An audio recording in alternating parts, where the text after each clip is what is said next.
Right now, American schools are being put to the test, facing major challenges with the influx of thousands of migrant children who have crossed the border. The strain on the public school system is only expected to get worse, too. And joining us this morning is guest faculty at the Leadership Institute's School Boards Program and CEO of Optima ED, Erica Donalds. Good morning to you, Erica. Great to see you. Good morning. Thanks so much for having me. A lot of educators now saying this will damage the quality of education for all students. So talk to us about some of the challenges, especially with staffing shortages, classroom space, and the language barriers. Yeah, we're seeing a double-digit percentage increase in the number of migrant students in our classrooms, especially in major cities. And this is creating a huge strain on resources in already packed classrooms where students are very far behind as it is because of the pandemic. And it's really just unfair to American students and families, taxpayers, who are paying for the public school system when resources have to be diverted to students who are not speaking English as they come in, and they are very far behind when it comes to their educational progress. There's nothing that can be done when a student is coming in and a teacher has to accommodate them. It's inevitable that those teachers' attention is going to be put on the kids with the most needs, when really American students need all the help they can get right now. Yeah, especially when you look at some of the statistics here, because as you mentioned, this is on top of the failing grade for many American public schools.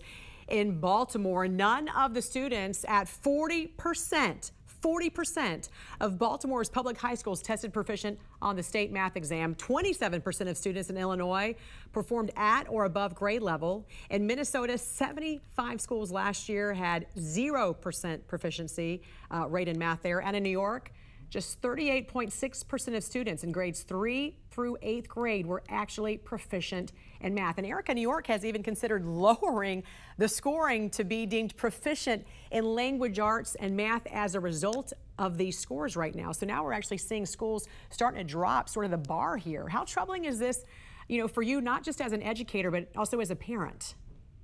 Yeah, absolutely. It's devastating to these children and parents to be lied to about how their children are doing in schools. And that's exactly what New York is considering and what Oregon has just done.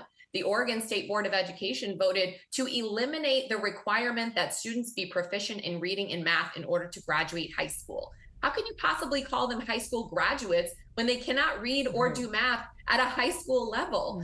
Instead of actually increasing our efforts and holding people accountable for not teaching children to read and do math, instead they're focused on ideology. We're going to lower the bar to make it easier for people to pass, knowing less and less every year. It's absolutely unacceptable. We as parents have definitely woken up and gotten involved. We've seen that all over the country. But really, society needs to understand that this is a cultural issue that's going to affect the competitiveness of America around the globe for many decades to come. What is the threat level here at this point? How will public schools be able to survive this influx?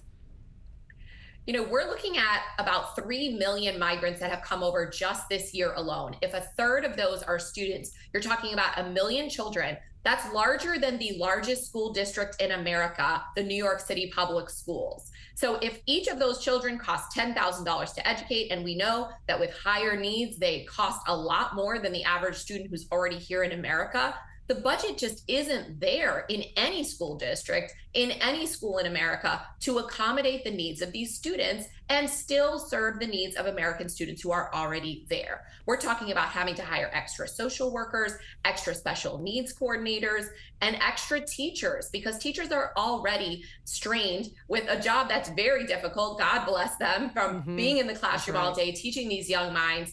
And it's unfair to them, and it's unfair to our own American citizens. Just doing the math there that you just mentioned, a third, let's just say 3 million, a third of those are kids. It costs at $10,000 a year. That's $10 billion for states and local municipalities for their budgets, and that's money they didn't really account for to begin with. So how are these states paying for it? Well, it's surprising that we're not hearing more from the teachers unions, who are constantly saying that schools are underfunded, but say absolutely nothing when the costs are increasing so dramatically because of the policies of the Biden administration.